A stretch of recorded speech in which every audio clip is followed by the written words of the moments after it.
구독과 좋아요. 민원연의 미디어 탈곡기 797화를 시작하겠습니다. 예, 안녕하세요. 저는 언론 권력을 감시하는 시민단체인 민주언론시민연합에서 대표로 일하는 김원경입니다. 모니터 팀장 이보고입니다. 저입니다. 왜 갸우뚱하십니까? 아직 본인의 대표로 직함에 일하는 이 좀 이상해서 본인 직함에 아직 적응이 안 되죠.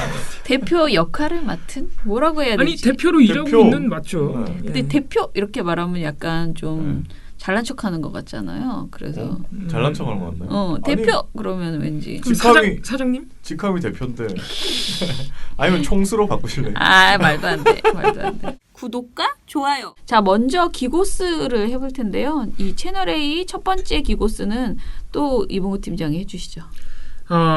많은 분들이 이미 알고 계시겠지만 또 우리 민원연의 다른 영상 콘텐츠인 밑에서도 이 이야기를 아마 할 겁니다. 네. 지난주였죠. 3월 18일 오전 11시경에 17세 청소년이 급성 폐렴 증세로 사망하는 일이 있었습니다. 네.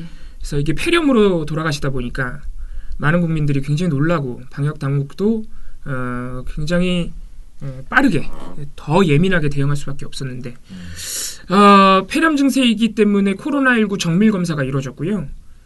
대략 27시간 정도가 지난 3월 19일 오후 2시경에 최종 음성 판정이 나왔습니다. 그런데 그 27시간 동안 그러니까 3월 18일에 고인이 돌아가시고 3월 19일 하루 만에 최종 음성이 나오기 전까지 대략 하루밖에 안 되는 그 시간 동안 우리 언론에서 코로나19 양성이라고 너무 속보를 많이 낸 거예요. 엄청 냈어요.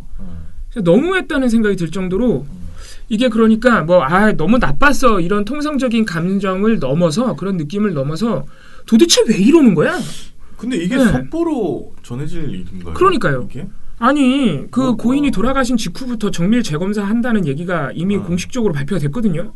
그럼 좀 기다려야 될 거 아니야 기본 상식적으로. 아니 나는 속보를 왜 내는지 모르겠어. 예. 그렇죠. 그냥 속보를 왜요? 내는 것도 이상해요. 정밀 검사를 하고 있는 중인 걸 유가족도 알고 기자들도 알고 다들 아는데 다 아는데? 그걸 왜 계속 속보를 내면서 심지어 코로나19 양성이라고 쓰는지 도대체 이해를 못하겠다는 거죠. 그런 일이 있었습니다. 네. 채널A의 김진애 돌직구쇼 같은 경우에도 3월 19일 날 방송에서 이게 3월 19일 아침 방송이에요. 김진애 돌직구쇼가. 그러니까 최종 음성 판결 나오기 불과 한 2-3시간 전에 방송을 하고 있었던 겁니다. 그런데 뭐라고 쓰냐면은 자막으로 17세 고교생 미스터리라고 씁니다. 미스터리? 예. 그러니까 고인이 돌아가신 이 일을 미스터리라고 써서 그 안타깝고 슬픈 일 자체를 소비해 버리는 거예요. 굉장히 뭔가 자극적이고 시청자들의 이목을 끄는 이슈로 소비해 버리는 것이죠. 미스터리라는 자막 프레임을 붙여가지고. 진짜 그러고 싶나? 네. 김진 앵커는 비가 많이 내리던 날 마스크를 사기 위해 1시간가량 줄을 섰었던 이 남학생. 도대체 코로나19 때문에 사망을 한 것일까요? 아니면 다른 무언가 원인이 있는 걸까요? 폐렴 증상을 보이기도 했습니다. 뭐죠? 왜 하는 거죠? 글쎄요. 이거를 정부를 비판하기 위해서 하는 거예요? 네, 정부를 비판하기 위함이기도 그러니까 합니다. 17세 청년이 정말 아주 건강했던 청년이 만약에 코로나19로 사망을 했다면은 이 코로나19 전국이 완전히 훨씬 더 심각한 것으로 지금도 심각하지만 훨씬 더 위중한 것으로 느껴지면서 왜조라니 정말 건강한 그 청년이 우리가 지금 위험하다고 코로나19가 위험하다고 하는 것은 주로 기저질환이 있거나 연배가 있는 그 어르신들만 이제 그렇다 위험하다라고 얘기를 했잖아요. 근데 17세 청년이 이렇게 기저질환도 없고 게다가 마스크를 사려고 줄을 서 있다가 병이 걸려서 그렇게 됐다면은 이거는 우리 사회에서 훨씬 더 혼란이 커질 수밖에 없는 그래서 저도 굉장히 이게 만약에 사실이라면 정말 걱정되는 일이다. 근데 이거는 사실 정부의 유불리를 떠나서 우리 사회가 훨씬 더 압박감을 가질 수밖에 없는 그런 상황이었던 거죠. 왜냐하면 이 방역 체계부터 치료 그리고 이 코로나19에 대한 정의까지 다 달라져야 되는 거거든요. 그렇죠. 이게 그러니까 기저질환 있고 고령 환자에게 치명률이 더 높다는 게 우리나라만 가진 결론이 아니라 우리나라만 가지고 있는 전제가 아니라 전 세계가 공유하고 있는 전제인데 우리나라에서 그것이 틀렸다고 하는 사례가 발생할 수 있었던 거예요. 그래서 관심사가 될 수밖에 없었죠. 그래서 그게 중요한 거는 좀 차분하게 보도할 필요가 당연히 있었던 그러니까 더더욱 신중하게 보도했어야 되는 사안이었는데 거죠. 네, 더더욱 신중하게. 일단은 양성 명이 안 나온다 하더라도 그 짧은 시간만이라도 이 불안을 증폭시키자라는 그렇죠. 고의적 의도가 있었던 그런 것으로 의도가 보이는 거죠. 거죠 지금 언론 보도에서. 일단 소문을 내서 지금 위험해. 그 불안함이 한 며칠은 갈 거야.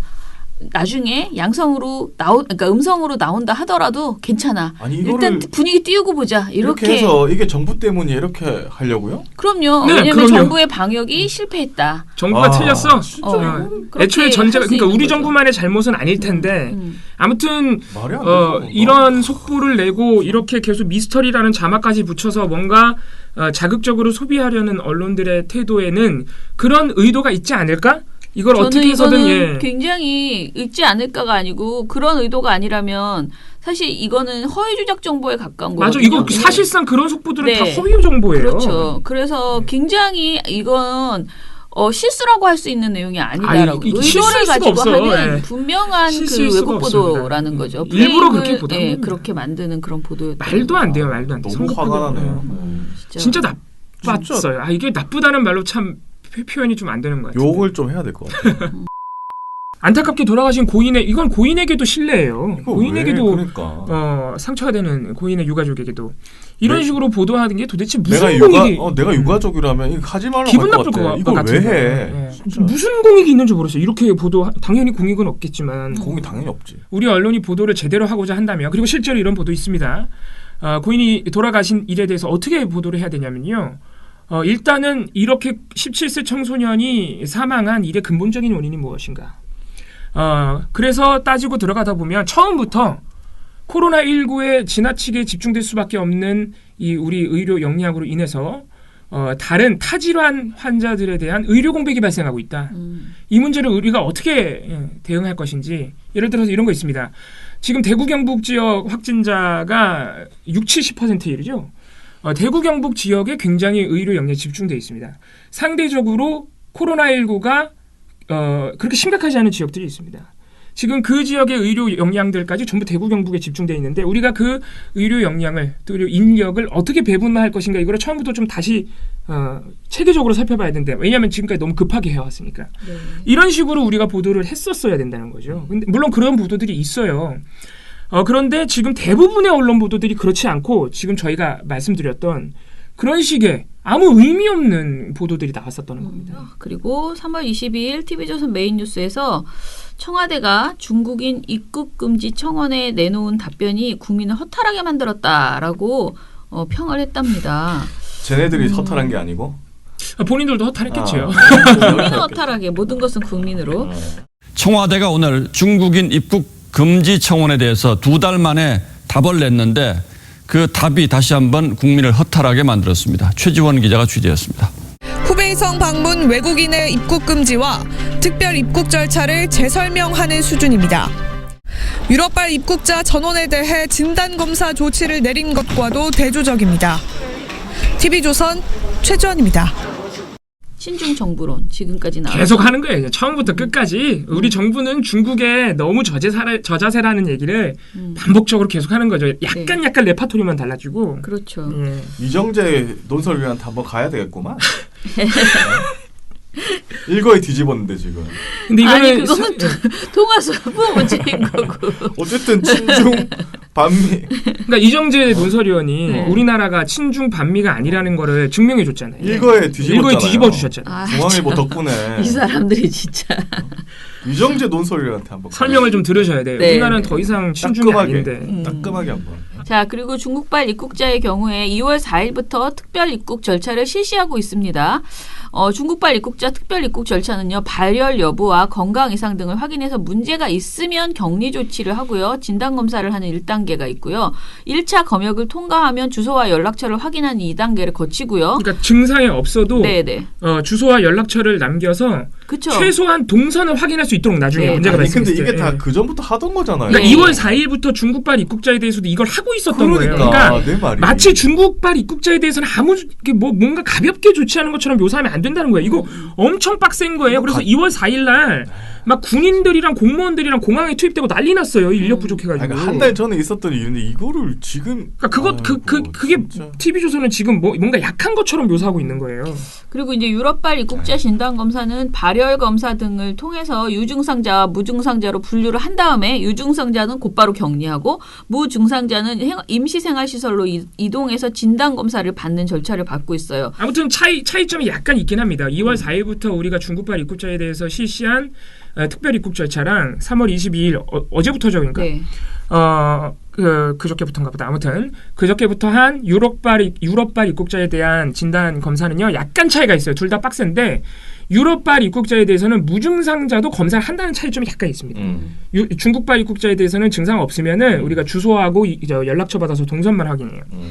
그런데 이건 뭐 약간 차이가 있지만 어쨌든 둘 다 굉장히 인력과 비용이 많이 드는 굉장히 엄중한 입국 절차예요. 예. 이 입국 절차를 처음부터 확실히 해서 우리나라가 칭찬받고 있는 거예요. 외신에서. 아무튼 그런 건데 그러면 유럽발 입국자에 대해서는 왜 무증상자까지 그렇게 더 빡세게 하느냐. 지금요. 유럽이요. 확진자가 10만 명이 넘어갑니다. 유럽은 이제 시작됐고 네. 유럽이 지금 10만 명이 넘어요. 최근에 시작돼서 엄청 가파르게 증가하고 있어요. 이게 뭐 우리가 중국발 정보를 믿을 수 없다는 문제점이 약간 있지만 중국 확진자가 8만 명이거든요. 지금 유럽이 더 많아요. 지금. 그러니까 유럽발 입국자에 대해서는 약간 더 빡세게 할 수밖에 없는 상황이 있는 것이죠. 예, 그 조선일보에서는요, 뭐 또 약간 일관성은 있네요, 그죠? 예, 그러니까 지금 유럽발 입국자 진단 검사 하는 거도 뭐라고 하고 있는 거죠, 조선일보는? 네, 제가 본 거는 뭐냐면은 23일자 어제자 조선일보 1면이에요. 유럽서 1,300명 입국, 하루 검사비만 2억이라는 제목의 기사인데요. 1면 보도니까 꽤 중요하게 보도를 한 거죠. 이거 돈으로 또 뒤흔드는 보도 자주 써먹는 방식이죠. 막 숫자 나옵니다. 이 기사 어디에도 사실은 입국 제한을 해야 된다라는 그 구체적인 말은 없는데 소제목이 입국 제한 안에 사회적 비용 눈덩이예요. 그래서 입국 제한을 하라는 거예요, 말하는 거예요, 그러니까 유럽인들에 대해서. 한국처럼 입국 제한해라라고는 하지 안 않았어요. 하면 큰일 날 것처럼 그러더니 중국한테는. 말을 못하지 또. 유럽에 대해서는 그 정도는 아니고요. 돈이 많이 든다라는 걱정을 했습니다. 안 하면 또 어떡할 건데 또. 만약 했으면 어떡할 거야. 갑갑하네 진짜. 왜냐하면 정부가 유럽에서 들어오는 입국자에 대한 코로나 바이러스 감염증 진단 검사를 의무화했기 때문에 이제부터 들어가는 비용이 어떻게 되는지를 매우 자세히 구구절절 설명을 해주거든요.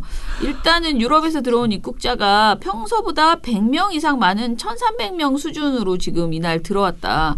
그 검사를 해주니까 더 많이 들어왔다라는 그런 투로 일단 얘기를 했어요. 그러면서 돈이 2억 가까이 된다라고 이야기를 합니다. 그러니까 이날 하루 유럽발 입국자들에게 들어간 돈이 2억 가까이 된다. 이건 모두 국민 세금이다라고 말을 합니다. 검사가 나올 때까지 머무는 호텔 등 임시생활 시설의 숙박 비용이 최저가 기준 6만 5천 원이 들고 이것도 우리 정부가 대준다. 알아. 여러 번 똑같은 말을 해. 그런데 쓰라고 세금이다. 거예요. 우리 정부가 대준다라고 하고요. 여기에 검사 결과 음성이 나와도 90일 이상 장기 체류자는 2주간 자가격리에 들어가야 하는데 이때에도 월 45만 4,900원의 생활비를 대주게 되어 있다. 뭐 이런 식으로 쭉 이것도 국가가 지원해준다. 여기에 만약 양성으로 나오면 1인당 평균 400만 원이 넘는 치료비조차 정부가 무상으로 지원해준다. 이 주장은 뭐냐면 아예 입국을 못하게 해버리면 그러니까 그 말을 노골적으로 하진 않지만 입국을 안 하면 이 돈이 안 될 텐데라는 건데 이걸 안 하고 만약에 이 사람들을 그냥 막 우리나라에 그냥 들어오게 하면 진짜 우리가 치르는 비용은 훨씬 난리 많이 드는 거죠. 이건 자신 있게 유럽 입국 금지하자 이렇게 얘기 딱 일면에 쓰세요. 저희가 또 그런 기사가 있는지 한번 찾아봐야겠네요. 한번 찾아봐야겠네요. 미국도 입국 금지하자, 유럽도 입국 금지하자. 다 입국 금지하자고 한번 해보세요. 해봐. 자신 있으면 그렇게 하세요. 자, 아무튼간에 그래서 갑갑하던 거 지금 뭐 오히려 그렇게 유럽에서 오는 사람들한테도 이렇게 검사하고 하니까 우리나라가 지금 아직까지 안전한 거예요. 맞아요. 그거 안 하면 큰일 나는 겁니다. 사회적 처장님 말씀하신 대로 더 큰 비용이 들어가요. 네. 사람 목숨이 왔다 갔다 합니다. 사람 목숨 왔다 갔다 하는 상황에서 이렇게 돈으로 또 물고 늘어지는 거는 또 무슨 의도인지. 구독과 좋아요. 갑갑합니다. 갑갑해요. 자, 그러면은 이제 오늘 미디어 스크랩을 좀 해볼 텐데요. 지금 이제 화제가 되고 있는 게 N번방 관련 보도와 텔레그램 N번방. 네, 그것과 조국 전 엮는 장관을 거. 엮어서 참 엮기도 나는 도대체 이게 어떻게 엮이나 제목만 봐서는 이해할 수가 없었는데 그런 보도들이 나오고 있더라고요. 요것부터 일단 한번 얘기를 해봅시다. 일단은 보도의 핵심적인 주장이 뭐예요?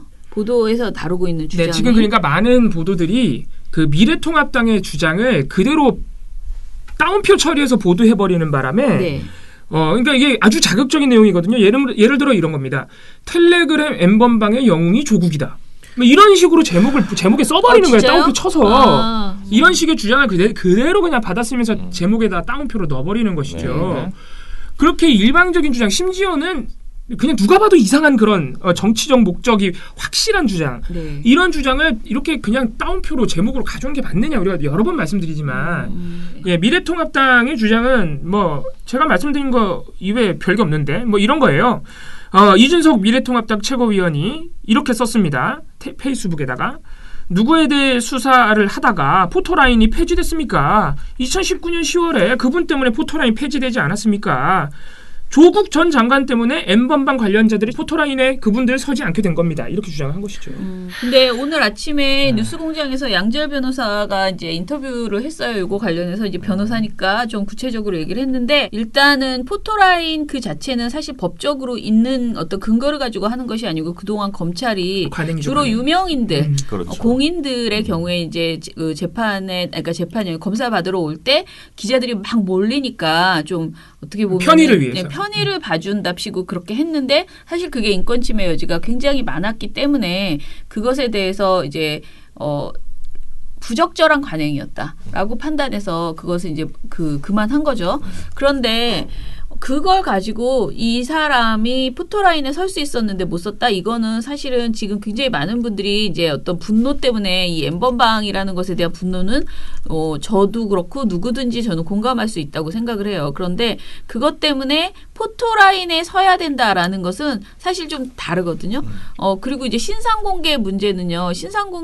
신상공개를 결정하는 위원회가 있어서 그 위원회에서 결정을 하면 신상이 공개되는 거죠. 그러면 포토라인에 서지 않더라도 이렇게 조사를 받으러 왔다 갔다 하는 그 모습을 찍으시면 돼요. 고유정 씨 네. 했잖아요. 언론사가 찍으면 되니까 포토라인을요. 네. 검찰이 공보관행을 작년 말에 내면서 포토라인 때문에 이것저것 말도 많고 인권침해 여지도 있고 하니 우리가 그 관행을 안 하겠다. 안 하겠다고 한 거지 피의자를 우리가 꽁꽁 감싸매고 들어갈 테니 너희들 찍지 마 이런 게 아니에요. 통당 말대로라면 네. 고유정 씨의 영웅도 조국 장관이에요. 그렇죠. 말이 돼 이게? 이게 말이 근데 다 찍으셨잖아요. 언론들이 다 찍을 수 있습니다. 자, 그래서 이게 좀 억지다. 이준석 최고위원이 그런 말을 했을 때 그걸 따옴표 처리해서 그냥 가져가는 게 아니고 이 사람이 이런 말을 했는데 사실관계는 이렇다라고 보도를 하고 그렇죠. 그 국민들이 혼란을 빚지 않도록 정확하게 얘기를 해주는 게 언론의 역할이지. 그렇죠. 그걸 가져다가 그냥 따옴표 처리해가지고 마치 진짜 조 전 장관과 뭔가 연관이 있는 것처럼. 연관이 있는 것처럼 특히 조 전 장관 덕에 예. N번방의 어떤 그 나쁜 사람들이 비호되는 것처럼 그렇게 보도하는 것은 정말 문제다. 정말 저는 이번에 그렇게 따옴표로 받아쓴 보도들 제목들이 정말 위험하다고 생각했던 게 왜냐하면 그 발언 안에는요. 이게 신상 공개나 포토라인의 문제라는 게 전혀 의미가 안 들어가 있어요. 그렇죠.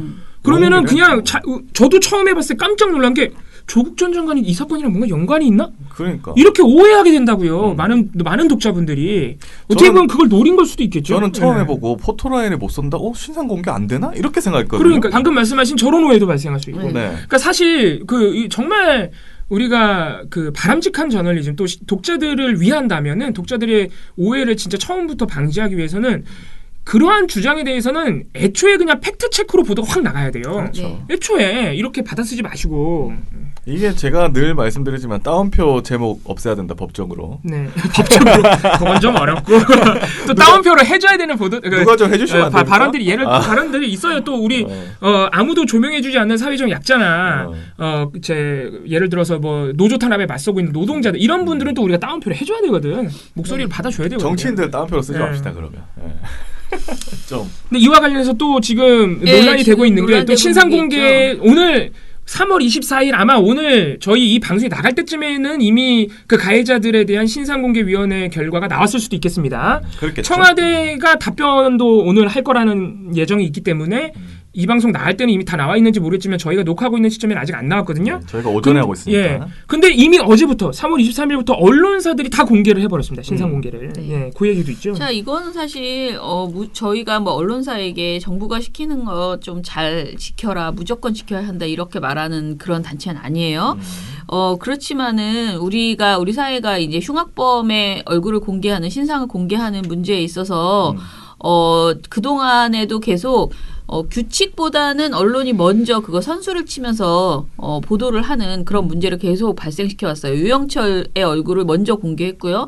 그런 얼굴 공개에 대한 논란이 커지면서 결국은 이 흉악범 신상 공개에 관련된 제도가 만들어졌고 네. 그래서 신상 공개를 하자는 결정이 났을 때에만 공개할 수 있도록 그렇게 지금 조치가 되어 있는데 제도가 개선된 것이죠. 그런데 SBS가 지금 이 신상 공개를 결정이 오늘 하기로 돼 있잖아. 그러니까 오늘 그러면 하기로 오늘 됐는데, 예. 보도하면 돼요. 오늘 저녁에. 그리고 안 되면 안 하기로 결정하면 안 해도 됩니다. 그런데 이것을 가지고 왜냐면 제도가 왜 있었겠어요. 별별 흉악범이 다 있는데 그때마다 우리가 어떤 여론만을 가지고 언론이 마음대로 누군가의 신상을 공개하기보다는 이렇게 우리가 만들어 놓은 약속에 의해서 좀 철저하게 절차를 지키자라고 한 건데 SBS가 이거를 그냥 어제 보도를 해버렸어요.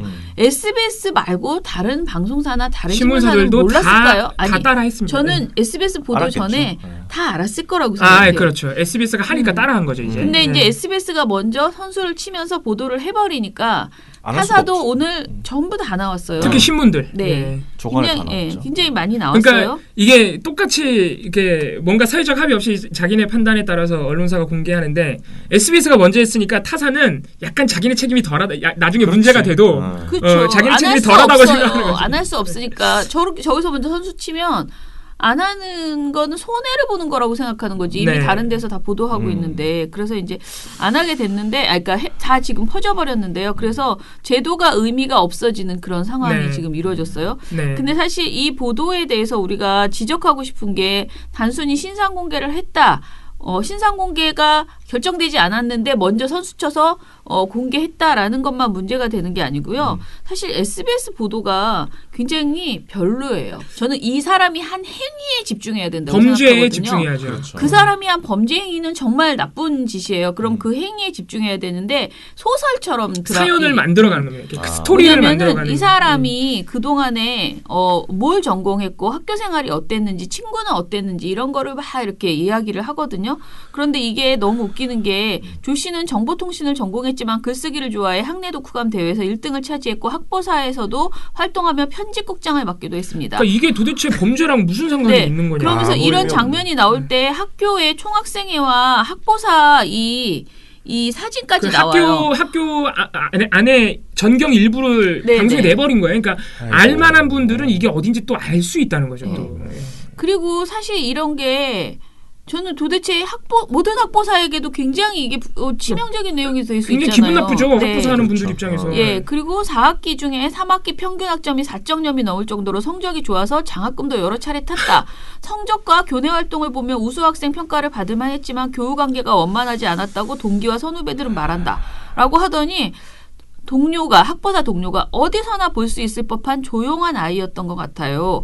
라고 이야기를 해요. 그러면서 진짜 그냥 또 학보사 동료가 박사가 제가 그래도 알고 지냈던 사람이었다는 게 1차적으로 먼저 소름이 돋았다. 라는 말을 하거든요. 그러니까 이게 도대체 뭐 하자는 뉴스인지 그러니까 모르겠어요. 이 보도에서는 이미 텔레그램 N번방이라는 이 끔찍한 범죄의 근본적 문제점은 없어요. 사라진 거예요. 네. 네, 오로지 이 한 사람 자기네가 그렇지. 신상 공개해서 일종의 조회수 장사를 잘 성공한 SBS의 보도가 주목한 이 한 사람의 그 문제로 집약돼 버리는 것이죠. 단독으로 네. 끝나버렸죠. 네.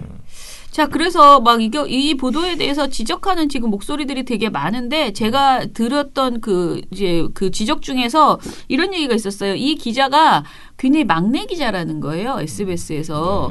이렇게 공개를 해야 된다는 판단을 했을 때에는요. 책임 있게 좀 더 책임 있는 기자가 그러니까 중진 이상의 기자가 내용도 좀 더 다듬어서 우리가 왜 이렇게 우리가 하루 앞서서 내일 안 할 수도 있다. 내일 안 나온다면 우리는 이게 너무나 이 사람이 공개됨으로써 가지는 공익이 너무 중요하다고 생각해서 우리가 이걸 한다라는 식의 어떤 자기 나름의 논리를 논리가 가지고 있어야지. 설득력을 가지고 기사를 잘 썼어야지 되는데 기사가 지금 제가 말씀드린 것처럼 이거 뭐야? 이게 무슨 뭐라고 해야 되나 그냥 옛날 이야기 해 네, 지금 무슨 얘기하는 거야? 소설 쓰는 거야? 네네. 이런 생각이 드는 보도를 하면서 그거를 굉장히 이제 그 어린 기자가 썼다는 것 자체가 SBS 보도국의 어떤 문제 책임성이 아니냐. 없는 거죠. 네. 이런 지적을 하는 그런 이제 글을 제가 봤는데 네.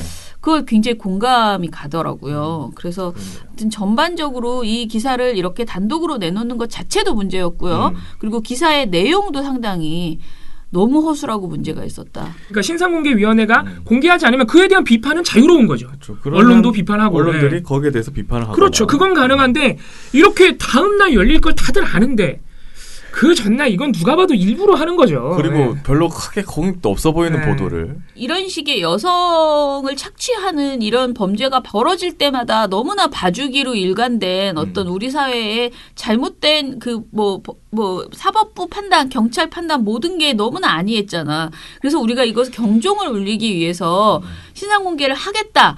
뭔가 이게 그런 목적이 어떤 그렇죠. 이게 있어야 되잖아요. 설득시킬 만한 네, 딱 네. 뭔가가 공익적인 있어야 목적을 제시하면서 네. 신상 공개하고 음. 또 그런 식으로 보도를 해주고 그랬으면은 훌륭한 보도가 될 수 있죠. 네.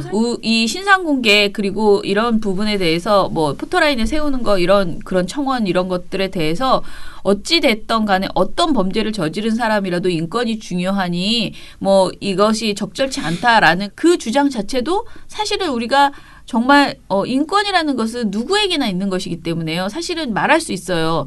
다만 지금 이번 사태에 있어서 엠버방 사태에 있어서는 분명하게 그동안 우리가 너무 봐주기로 일관했던 그 여성에 대한 그렇죠. 성착취 문제 이것을 근본적으로 풀어나가자라는 거지 우리가 이 사람 악마화해서 이 한 사람을 잡아놓고 이 한 사람을 어떻게 하면은 끝나는 문제가 아니라는 거죠. 그렇죠. 지금 한두 번이 아니잖아요. 이런 사건이. 근데 이 관련된 법도 지금 제대로 입법이 안 됐다면서요. 그러니까 이거는 있잖아요. 진짜 엄청난 카르텔과의 전쟁에 가까워요. 이런 식의 뭐라 그러죠?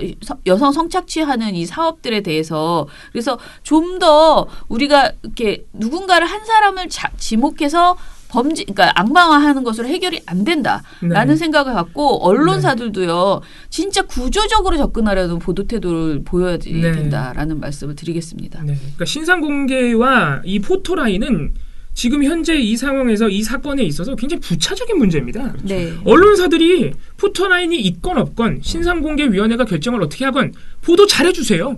보도 잘해주시고 신상공개 하시거나 사진 다 찍어도 문제 안 됩니다. 근데 보도가 아까 말씀드린 그런 SBS 사례처럼 나와버리면 그때부터 인권 문제가 제기되는 겁니다. 그런 식으로 보도가 돼버리면. 그렇죠. 처벌도 확실하게 국회의원들 입법도 제대로 안 했던데 그것도 법 다시 좀 다 재개정해가지고 이참에 확실하게 이 범죄를 근절해야 된다. 여기에 언론도 제 역할을 해줘야지 이렇게 이상하게 스토리 쓰는 기사만 내서는 안 된다. 이런 말씀을 드리는 거죠. 네. 그러면은 오늘은 댓글 없이 그냥 진행하겠습니다. 내일 댓글 나머지 읽어드릴게요. 민원연의 미디어 탈곡기는 내일도 열심히. 도와드리겠습니다. 탈탈탈 안녕.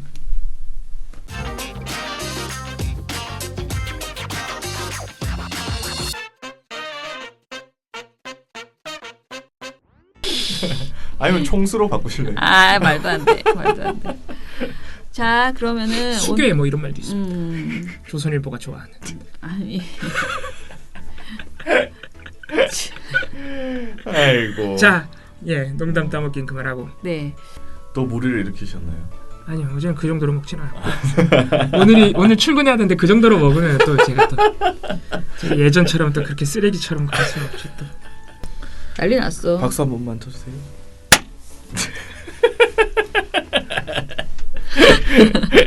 자, 조설부터.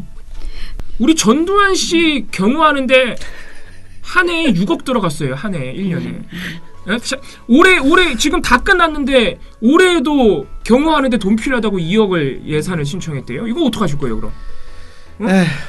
나한테 따지지 마시고. 그런데 세금 쓰고 있는데 그런 거나 좀 그만하자고 보도 좀 내주세요. 그런 거는 보도도 안 내면서. 오늘 너무 긴데요? 방송이? 거의 한 자르면 돼요. 45분 한 것 같은데?